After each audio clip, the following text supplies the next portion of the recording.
Thank you all so much for joining us today for keeping up with the creepy crawlies, handling bugs in the library. Again, my name is Valerie Edgeworth, and I am one of the continuing education consultants here at KDLA. And I'm really excited about today's topic. From a CE perspective, I wanted to tell you why we came about with this topic. In reviewing annual summations over the last year, I've seen a lot of instances where this situation is happening. Bugs get in the library. I know we don't want them to be there, but they're there. And we have 3 really great libraries here to help us present today to share their experiences and knowledge in handling bugs in the library, and I hope that we're able to help you in the future should any of these situations arrive. We are going to start with the Russell County Public Library, and I'm going to turn it over to Lindsay and Christina, allow them to introduce themselves. At any time during any of the presentations today, should you have any questions, please go ahead and type them in the chat box. We are all going to be monitoring that chat box as we go along. And Lindsay, Christina, it's all yours. All right, good morning. Hi, everyone. My name is Lindsay Westerfield, and I'm the director of the Russell County Public Library. We have a main and a branch library in Jamestown and Russell Springs. We serve a population of just under 18,000 people, and just in case you don't know where Russell County is, we're located in south central Kentucky. We're right on beautiful Lake Cumberland. So if you've ever been to the lake or heard of it, we are home of Lake Cumberland. I've been director here since 2012. And over the last few years, we've dealt with a variety of pest issues and put a variety of prevention and treatment measures into place to really protect our building, our collection, our staff, and most importantly, our patrons. I have with me today Christina Myers. Christina has been with the Russell County Public Library since 2013, and she serves as the library manager here at our main library in Jamestown. So, you know, what we really want to talk about today, because we think that every library is different, and all 3 of the libraries presenting today have different perspectives and information we're going to share. But what we want to really focus on is our policy. And I think that you probably received the PDF of our policy in the email that Valerie sent out, or will send out with all the slides today. But if you need another full-text version, just let us know. So up until 2015, we had really just been dealing with pest issues when they popped up, without any real procedures that all staff knew how to follow, and just hoping that each issue was going to be our last. But as all of us are realizing, this isn't a problem that's going away. And so we wanted a policy that, you know, told the public what responsibility the library was going to take in preventing pest issues, as well as the responsibility that we expected the public to take when utilizing our building and our materials. Plus, our policy outlines a series of steps that all staff have been trained to follow, and that really empowers them to take control of whatever situation arises. So, of course, you know, the library is going to be responsible for regular preventative treatment, plus we are going to inspect all items as they come through the door. And that may sound like a lot, inspecting every item, but Christina is going to go over how we streamline that process to make it not so burdensome. We also mentioned in the prevention section of our policy that we will take responsibility for cleaning and treating items as we're able to, you know, so the public knows we're not going to be a part of spreading any further pest problems by putting a questionable item back on the shelf. However, on the other side of this, you know, those items that can't be salvaged, we're not going to try to salvage them. And again, that's a protective measure. You know, we're going to destroy those items that cannot be salvaged. Because we want to protect everyone, the library, the staff, and the public. Furthermore, in the name of keeping the library a safe place to borrow materials, we're going to talk to the patron as soon as possible after we notice a pest issue in items that they've returned. You know, the longer that you put it off, the harder it becomes, and the more risk that you're taking for your library. And I would say that this is by far the hardest part of this entire process for us. Yes, we hate having to shake roaches out of a DVD case out in the parking lot. It's terrible. But there is nothing like having to go up to someone and tell them that there's an issue with the items that they've returned. So our policy directs us to talk with the patrons in a private, confidential, non-confrontational manner. You know, we're not angry with them. We're not going to give them down the road for this. but we do have to handle the situation.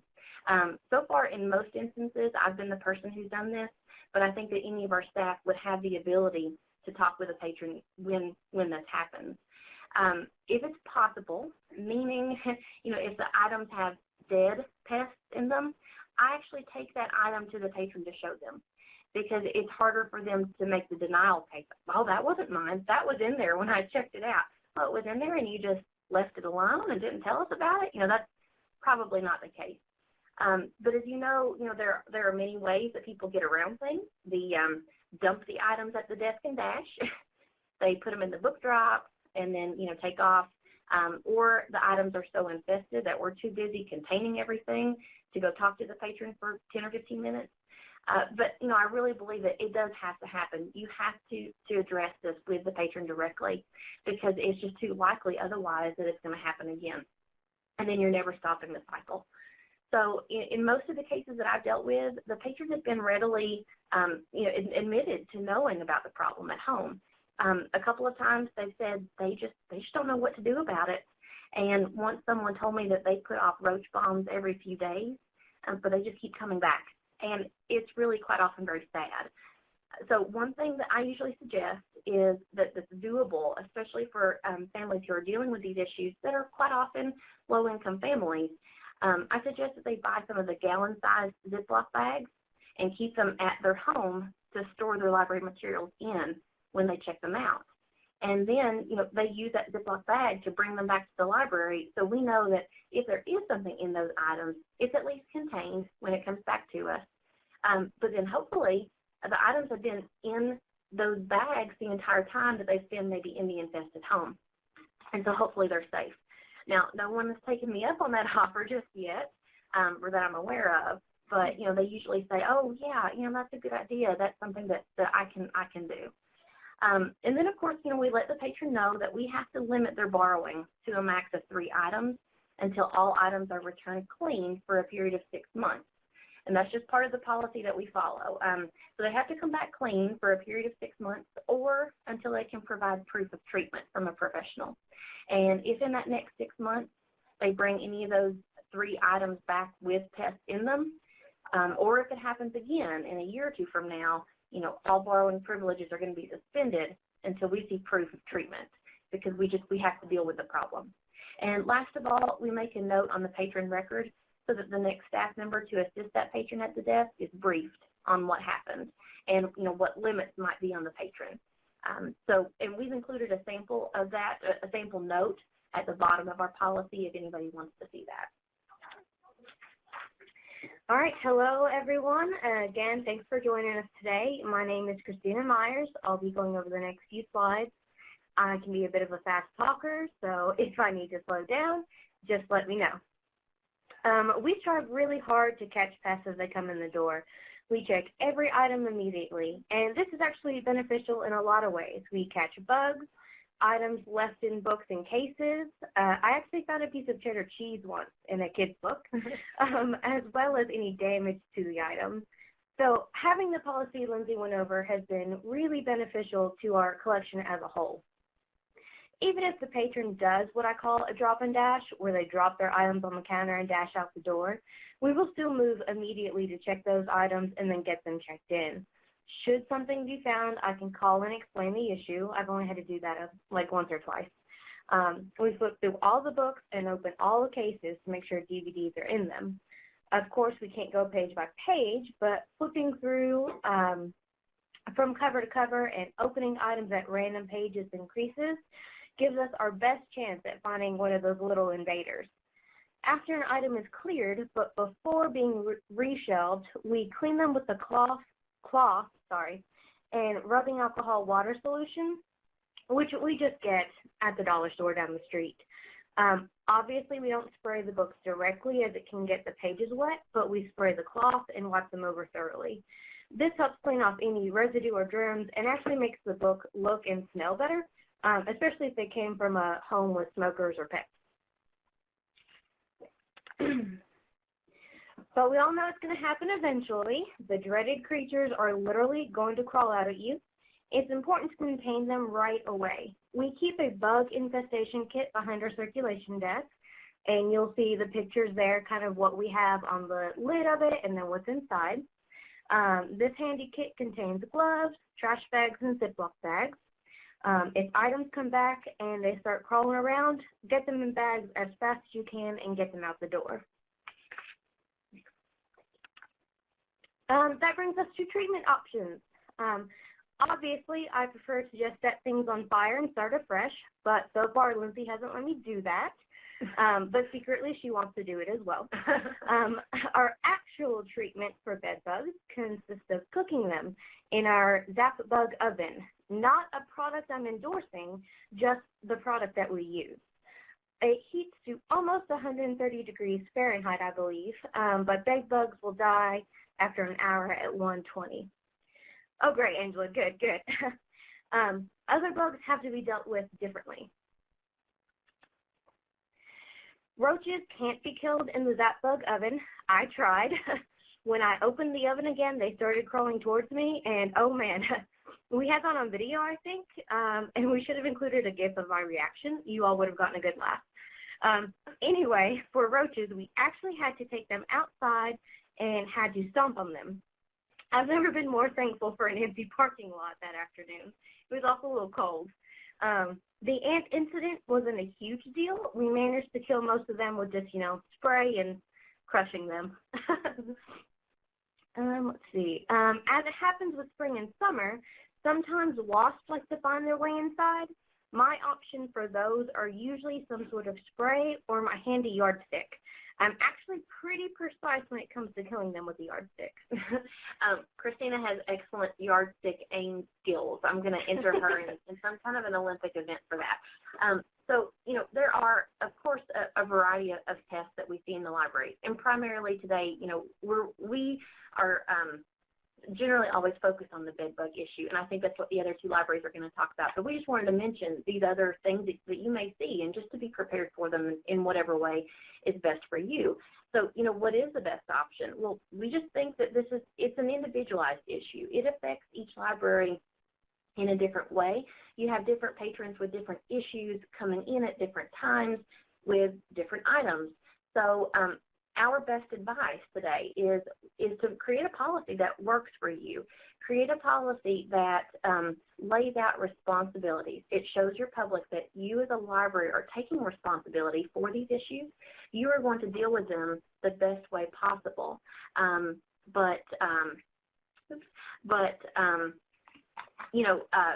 You should really kind of walk through an imaginary scenario. I think kind of go through what you feel might happen in your building with your staff, and think about what your action plan should be. And then you get it in writing, and you train your staff on that. All right, and then last of all, just touching on professional pest control prevention services. We do have monthly treatments through Orchid. Again, we're not endorsing them, but that's just who we use. And we like them coming even if we aren't seeing any issues. I love that when they come, they ask us, have you seen anything in the last month? Because they want to know so that they can treat it right away. So if you have a good policy in place and your staff are trained to know what to do, then you're going to be more prepared. Your library is going to be more prepared and fully equipped when the inevitable does happen. And it's just going to help put you on the prevention side as opposed to the, oh no, this has happened, now we've got to deal with it side. So we'll move on to, I think it's McCracken County is next. And before we move on to Susan, are there any other questions for Lindsay or Christina at this time? I did email out a copy of the policy this morning.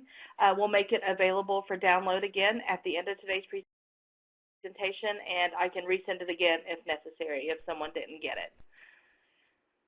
Okay, if there's no other questions at this point, Susan, I'm going to go ahead and turn it over to you. Please introduce yourself, and then we'll go from there. Great, thank you. Good morning. I'm Susan Byer. I'm the director of the McCracken County Public Library. I have to ask a question first. How many out there are already scratching? I bet a lot of you, right? I know I am. Yes, I see lots of typing already. So a little bit about me. I am the new kid on the Kentucky block. I started here at McCracken County as director in January. I formerly worked for a large urban library system in another state. So my experience I'll be speaking about this morning stems from my time there.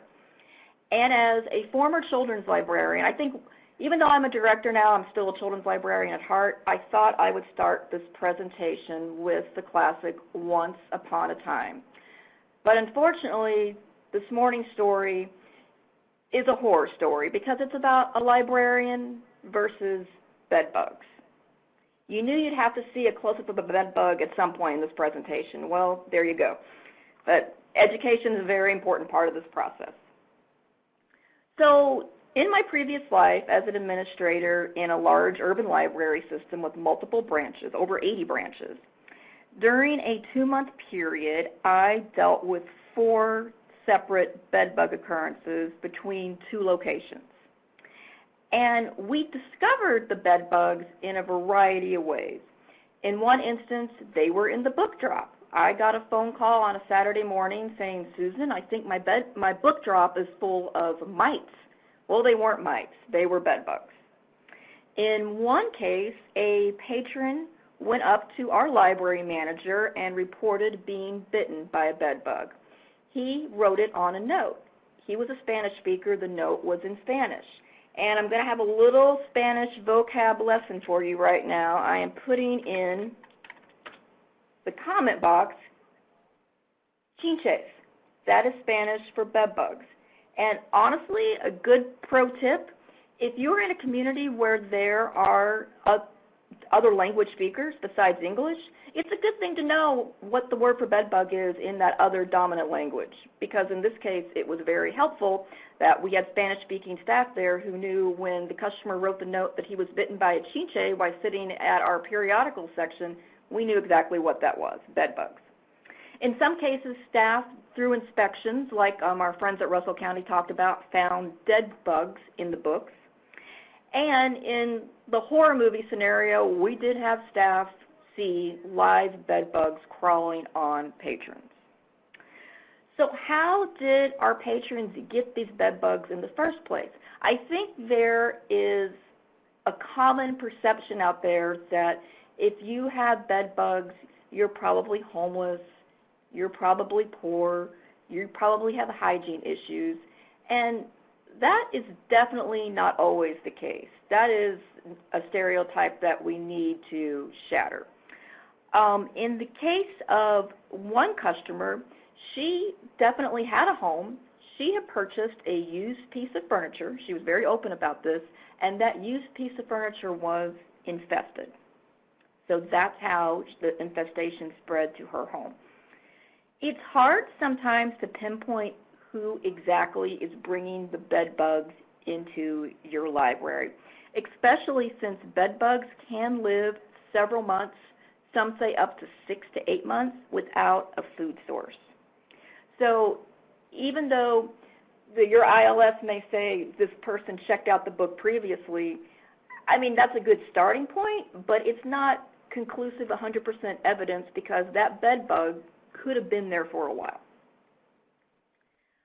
When we were able to identify or have a 90% of certainty that we knew who the person was bringing in the bed bugs, which, as I said, was difficult, the key is to talk to this person privately, and Russell County mentioned that as well. We obviously are not there to shame and not there to embarrass. It's a sensitive situation, and we want to approach it with as much sensitivity and discretion as possible, but also protect the health and safety of our building, our library staff, and our library patrons. And in the case when we could talk to somebody individually, we did offer the person educational resources and made referrals to where they could get treatment. At my previous library system, our protocol was after a third instance where we had, as much as we could, definitive evidence that it was linking it to one particular patron, that patron's borrowing privileges was blocked. They were blocked until the patron could come in with proof of remediation, so bringing paperwork from the pest control company.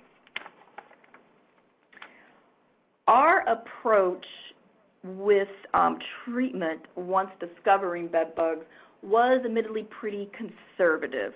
Our protocol was to close the building once we had evidence reported to us, to bring in bed bug sniffing dogs through our pest control company. And the dogs sniff for hot spots. So that's another vocab word for you today. When we think of hot spots, sometimes we think of Wi-Fi sources. Well, in the bed bug world, hot spots also refer to spots where bed bugs are in your library. And it actually is creepy as it was, watching a bed bug sniffing dog in action is fascinating. And I've done it several times now. And they usually bring in multiple dogs because the dogs have to take breaks. They get tired after a while. But that was really something, not something, when I went to library school, I never thought that's something that I would be experiencing, but it was really interesting to watch. After the dogs inspected and identified the hot spots, pest control would do chemical treatment. Now, as I mentioned, we closed. There was one time, because Murphy's Law, there's always, it's not like this happens on a slow day at the library, right? We had a bed bug sighting on a Saturday morning around 11 o'clock, and of course the big summer reading finale was at 2 o'clock that afternoon. So what we determined to do was we closed the library, but the structure of the building was that the meeting rooms and the restrooms could be closed off. So we closed the library, but we kept the meeting room and the restrooms open and let people go in just for the program only. And, you know, it is what it is. We didn't have to cancel a program, but it definitely wasn't ideal.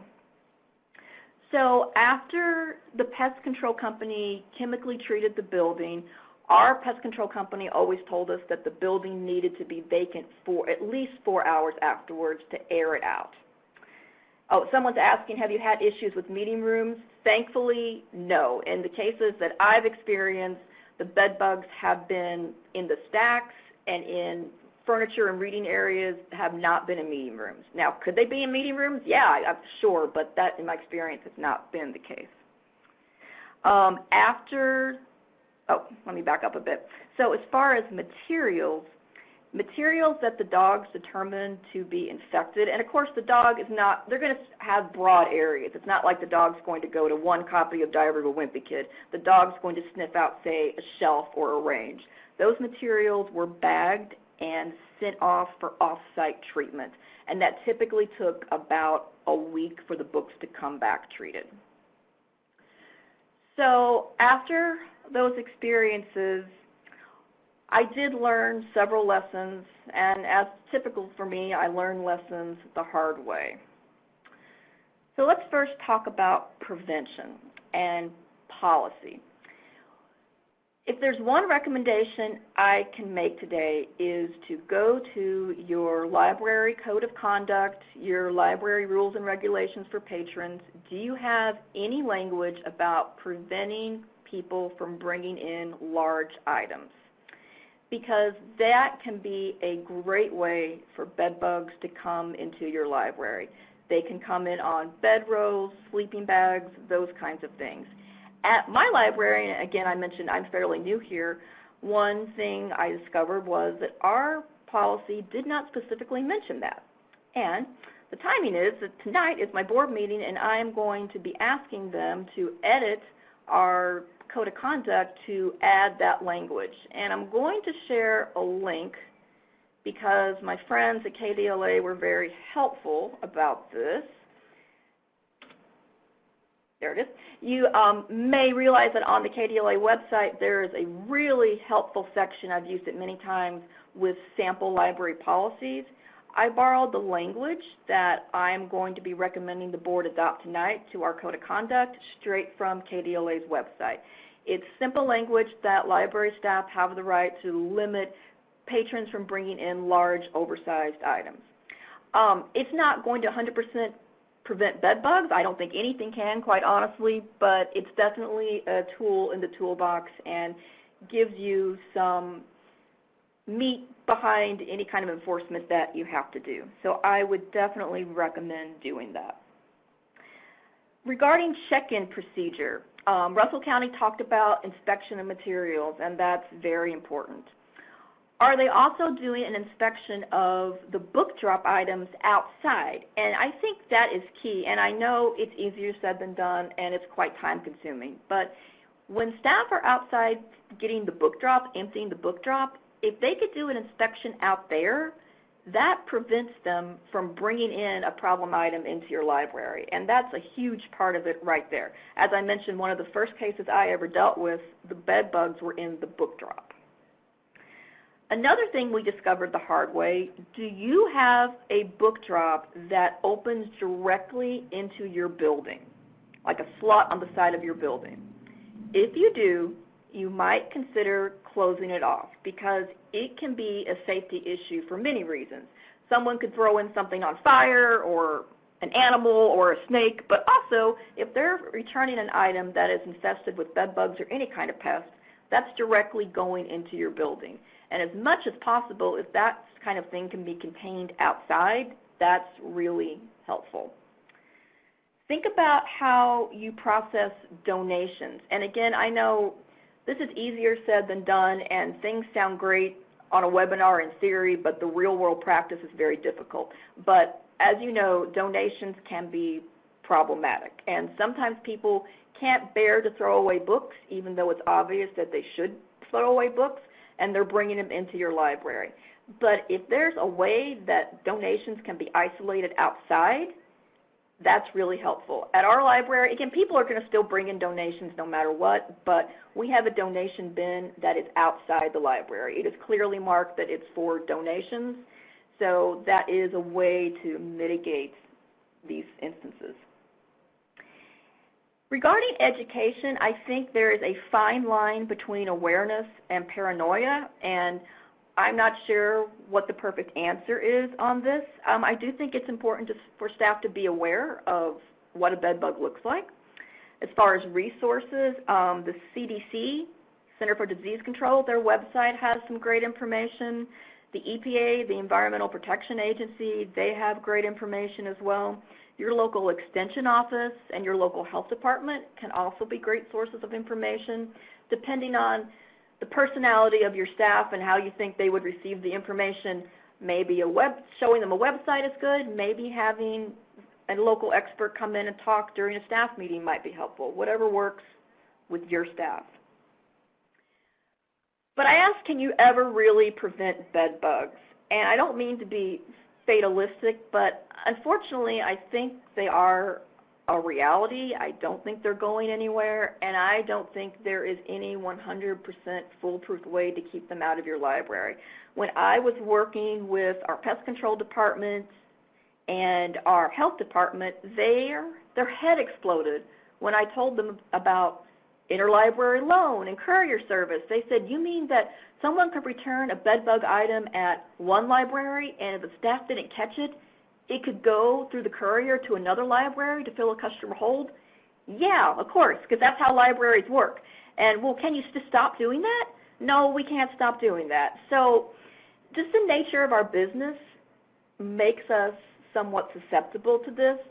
We're not as susceptible to bed bugs as, say, a hotel or a shelter or a hospital because people aren't sleeping, at least for extended periods of time, in our library. But I think we're always going to be a bit vulnerable. And I added a link here to an article from Library Journal that I have referred to many times that I think would be beneficial to read, just a good resources about bed bugs and also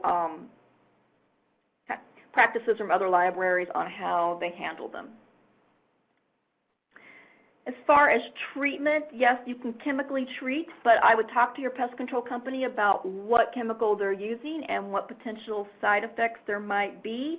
In our experience, once we had an instance where we were treated, we waited the proper amount of time that we were advised by our pest control company before we let staff back in the building, and as soon as staff came in, they started itching and they started having trouble breathing, so they had a reaction.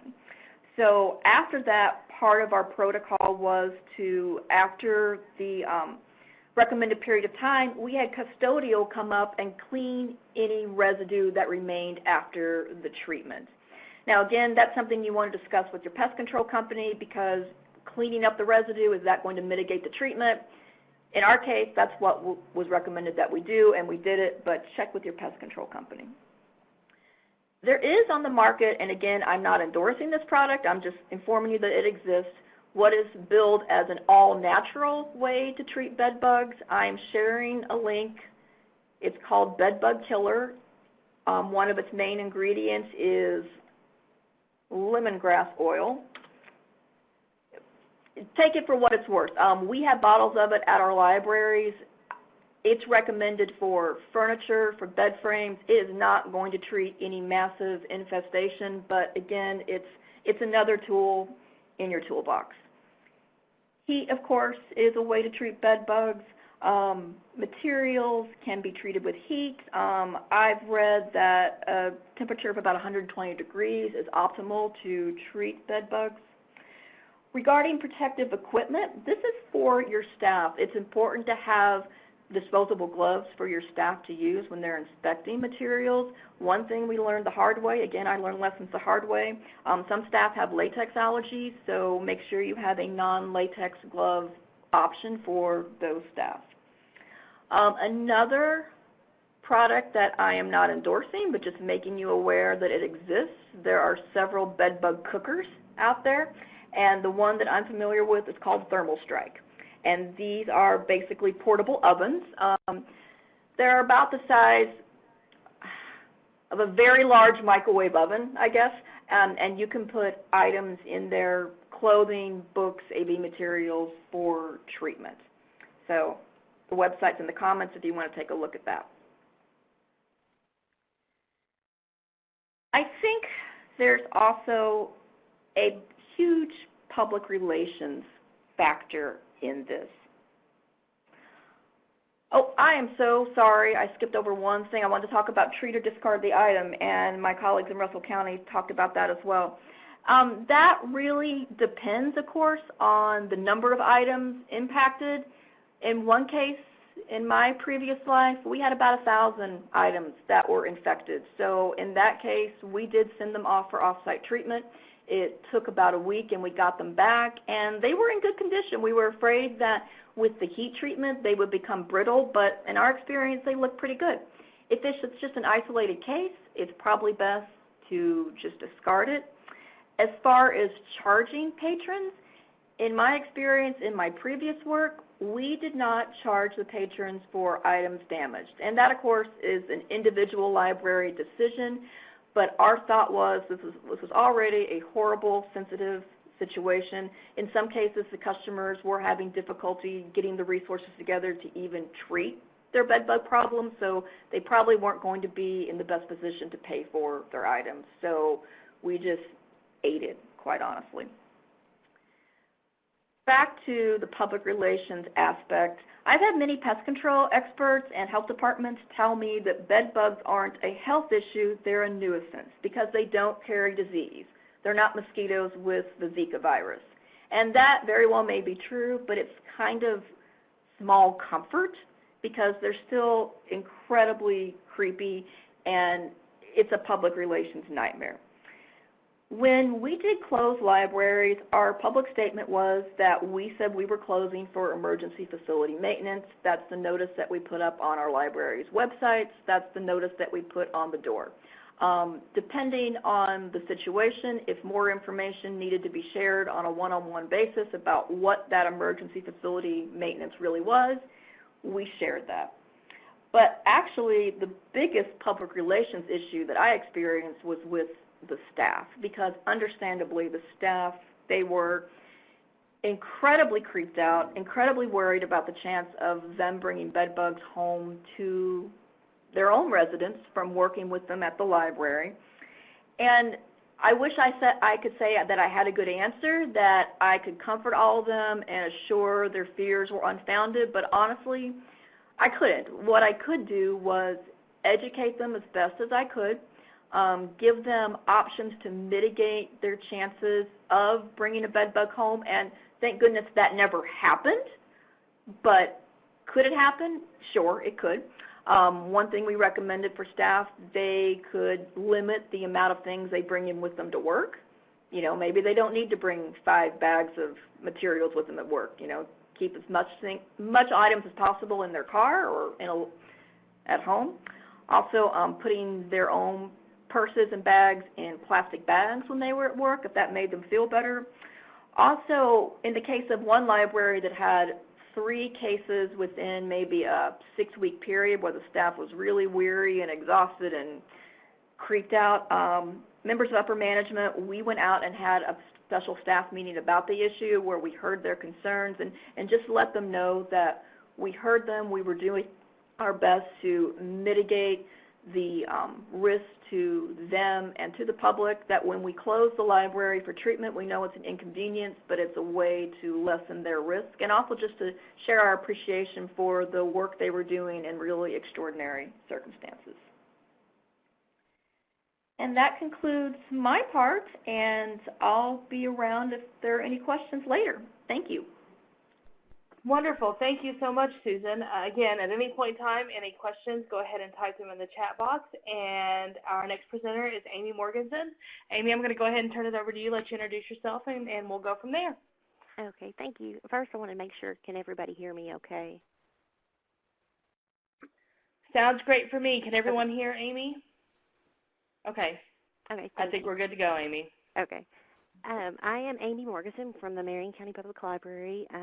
I've been director here since 2007. Before that, I was the children's librarian from 2002 to 2007. We have one main facility, no branches, serve a population of a little over 19,000.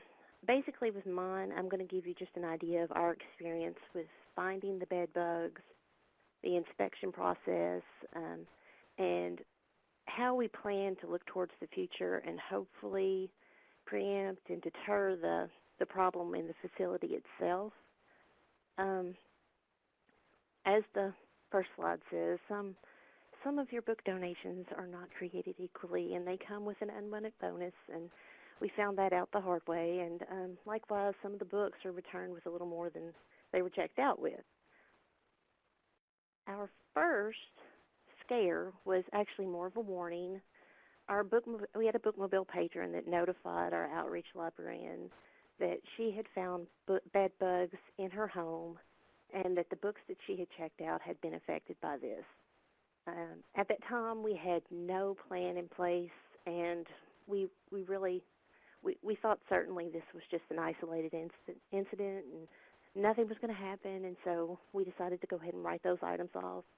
We were incredibly thankful that the patron was that open about it, however. She explained that the housing community that she lived in had a real problem with this, and I think that's becoming more and more the issue, is that with homes that are located closely together, sometimes the spreading of the bed bugs can become a real issue. We did, however, have an incident a few months later when an item was returned at the front desk, and it did have a live bed bug in it. Like Russell County, we clean all of our returned books with an alcohol solution, and yes, it does make them smell very nice, and we use wintergreen, and I think the patrons actually like that. When we found the bed bug, we made a note on the patron's account. Unfortunately, we didn't have the telephone number of the patron, so I couldn't contact them in advance, so I did have to ask that the staff pull that person to the side and let me speak to them when they did come into the library upon their next visit. In this case, the patron had no idea. She genuinely seemed surprised that this had been found in her books, and she obviously was upset, but she was not upset with us, and that made me feel much better. It's not a fun thing to have to tell someone this, but she was incredibly thankful that we told her because she got to go home. And it was a similar incident to what I think they said in Russell County. She had bought an item in a thrift sale and brought it home, and it was a nightstand, and she actually kept her books in this nightstand because she read in bed. And, of course, those infested the books, and she was able to make plans to go ahead and get her home checked out. And so it did work out for the best. It was not the first or the best thing that you'd like to do, but at least you did feel like you helped someone. After that time, though, we decided we did need a procedure and a policy. Ultimately, I sought out the advice and examples from Director's Listserv. It's similar to the other two libraries and their procedures. I'll kind of skim through this because I feel like I'm being redundant, but in the same manner, if we discover a bed bug, that item is sort of isolated. We put that into a sealed plastic bag, put that into another bag, and we will put those to the side so that we can actually treat those with our heating machine that I'll talk about in a minute. We do make note of this on the patron's account. We do try to contact them as soon as possible because, as with the other lady, it's possible that they don't know. I've had to deal with a few different instances, and for the most part, everyone is very nice about it. No one seems to be taken aback or angry with you because you are contacting them, and it's a sensitive matter, but it can be dealt with in a way that I don't think has to be that negative. We do have our full procedure online, and if you look at the bottom, there's actually a link to that, and you can find out primarily what is on our webpage is the procedure that we use with the public themselves. We do have a separate document that we keep for the staff to go over, and that's just done in a way that it's a little bit easier for the patron to read and not feel so taken aback by it. As I said, we quarantine the items, and then we put them into the heating unit that we purchased. And I think we have the same unit as the other library, and I'm not saying that this is the best one, but this is the one that we decided to go with. It was the most affordable option for us. This, however, was the problem that we had most recently. It was actually with the heating unit. We had bagged items, and we put those into the unit to be treated as soon as we had time to watch it for the full time period. And what had happened was something had been returned at the end of the day. They put those into the unit, and we thought, we'll be fine. We'll go in the next morning whenever we have time to do that, and we didn't think anything of it. A few weeks after those had been treated, we were horrified to find that 2 live specimens and a dead insect were found under the unit and also by the staff's desk that was next to this. We house the heating unit in the processing and cataloging room, and our donation items are also brought in here. So we now sort through donation items in a separate room and determine whether or not we want to keep those or dispose of them, because we've found that some of them, while people think they're being kind and bringing lots and lots of items, they don't often sort through everything that they've kept in their basement, and we need to make sure that we go through those before we decide to put those into the room itself. That's when we had our full-blown inspection. I checked into some groups that were further away, and some actually offer services of a bed bug-seeking dog. We didn't have anything close to us for that. I think the closest person was about, 3 hours away from us. And so it would entail for us to actually close down the library. And at that time, we had only found evidence of the bed bugs in that one room. And so we didn't feel that it was a need to go out into the entire library itself. So we did decide to go with a local exterminator. And we have found that they have had to kind of jump up their game a little bit because it has been so prevalent in our community. He noted that there had been... is everybody hearing me? I want to make sure. I was going to say, Amy, you might want to try and maybe speak up just a little bit. Okay, sorry. I'm not having issues. Some other people are. Is that a little bit better? I think so. Pam, Charlotte, is that a little better? Okay, there we go. Okay, sorry about that. When I did talk to the exterminator, he had said that it had become much more prevalent. They were seeing more and more cases.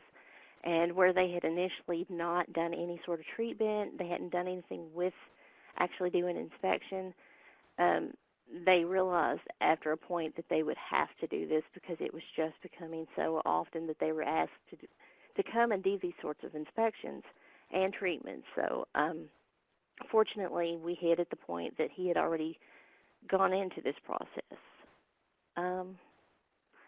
To prepare for the process of being inspected, we first cleaned. We got rid of anything, any kind of odd and end papers, junk, clutter. We got to the hard-to-reach areas. He said that the best thing for us to do was to try to pull things away from the walls. Unfortunately, we're kind of a small library, so everything is sort of squished into the room. It did give us a good opportunity to do some nice spring cleaning, but not for not for great purposes.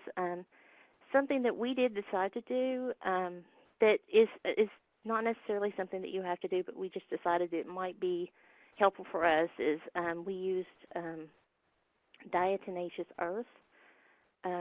It's kind of a white powder, and what it does is it scratches the exoskeleton of the bed bugs or ants or fleas or any kind of insect, and it causes their, I guess, their internal organs to be exposed, and then they kind of dry up and die. Like I said, you know, it's not an option for everyone, but because of where this room was located, it wasn't visible to the public, and while it was a white powder, we just went around the edges of the room, around the edges of the desk, and then later on we cleaned that up. It was, someone just asked where we got it. Actually, one of my staff members brought in her own supply.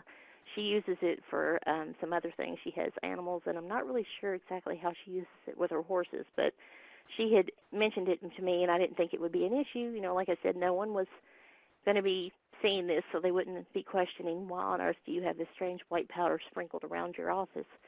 But whether or not it helped, I'm not certain, but it couldn't hurt, so we went ahead and tried that. Let's see. We also, after we had done the process of having them come and do the inspection, which basically they came and they looked through everything for several hours. They came on a Saturday, and that room is off to its side, so they were able to be in there by themselves, and it's a smaller room, so they basically look from top to bottom with a light, and then they spray any areas and kind of treat any area that they think might be exposed to it. During the process, they had only found 2 of the exoskeletons, no live specimens, which we were really happy about. Where they did find those specimens, however, was like fabric-covered seating, and one was wood frame and the other plastic, and we decided to go ahead and just remove those chairs and dispose of them rather than run the risk of having anything remain. We decided to go ahead and reorder some new chairs. It had been a while since we had gotten new staff seating, so that actually turned out kind of nice for them, but we did change up how we do our personal items and things. Like I said, we're sort of small, so we're limited on space, and often we'll stick our bags on the floor. We won't, and you don't think anything of it. So we now make sure that we put all personal items up off the floor, and we try to keep those in a place that's away from any fabric area. For the most part, we've went through the entire library and sort of gradually weeded out our fabric-covered seating. That brings me to how we are going to hopefully preempt some of that. We were fortunate enough to find out just recently that we are going to be one of the libraries that gets a building grant, so we're going to be able to build here in the near future, expand on and then renovate our existing library, and because of that, we are able to replace some of the furnishings and some of the carpeting and things that we currently have that aren't the greatest in regards to keeping bed bugs away. I've done a little bit of research, and this can give you a little bit of an idea. Some surfaces are better and more resistant. Wood can be porous if it's not finished, and it can offer a bed bug a hiding place. you'll see oftentimes if you look online that is where they hide, is in headboards and things of beds that tend to be wood. And usually if you have a piece of furniture, well, not usually, but some pieces of furniture will have the exterior finished but not the interior. And so the hinges of those areas, the corners, will often be unfinished, and so they find a nice warm place to sleep until you fall asleep, and then they come out, which is not very happy to think about. But it does give you something to think about when you're wanting to make some purchases for new items at your library. Metal is a popular option for facilities with high risk of bed bugs. The weld points can offer a harbor. They tend to like corners for some reason. The advantage of metal is that it resists chemical damage and can be washed and cleaned after treatments. Molded plastic furniture is, you can get those often with a single piece construction, so there aren't as many hinges and corners and nooks and crannies for them to hide. It's a smooth surface, and they don't like those. There are fewer joints than wood and metal, and the underside of that furniture, like the wood, can often be a nesting place too. That's something you might want to check into. If you do have fabric seating, we had many older chairs that had just been passed down through the time, and we often go over and check those. Look underneath the seats, just in those corners. You want to check that out. Fabric is porous, especially when you pair it with the wood. It just gives them a great place to hide. I do know, however, after talking to the furnishing group that we're working with for the new build, that there are options that look like fabric but are actually a type of plastic that have color and print, and they can be cleaned with a partial bleach solution. It's become sort of a running joke with the architect and the furnishing people that we want an entirely washable library, because we've been very adamant in our need to have anti-bedbug materials and easily cleaned items. They laugh, but I sincerely think that it's an issue that's not really going to go away anytime soon. It's just something that we need to look forward to having more of, and not like it, but hopefully with some preparation we may be able to deter it. And fortunately we have the option of getting a few new things and making the facility a little less bedbug friendly. Because it is becoming more prevalent, there are a lot of good books out there and sites to look for. I will suggest, though, that you talk to your local extension office. They have a lot of good publications they can give you for your own use in the library, and then also they'll give you pamphlets that you might want to put over in the section that you have on bedbug infestation. There's a link here to the UK's entomology department. They do a lot of research on this. My husband is actually an extension agent, and they have done training after training for several years now on the fact that this is becoming such an issue. So they really do keep up to date on what you can and can't do and what the best practices are. Did anybody have any questions? I kind of skimmed through that. I apologize.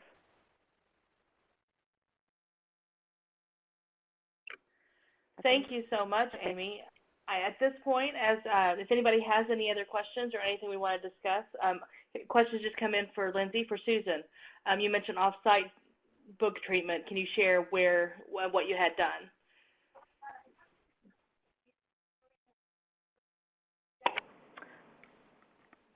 When that happened, I was out of state, so it was not local.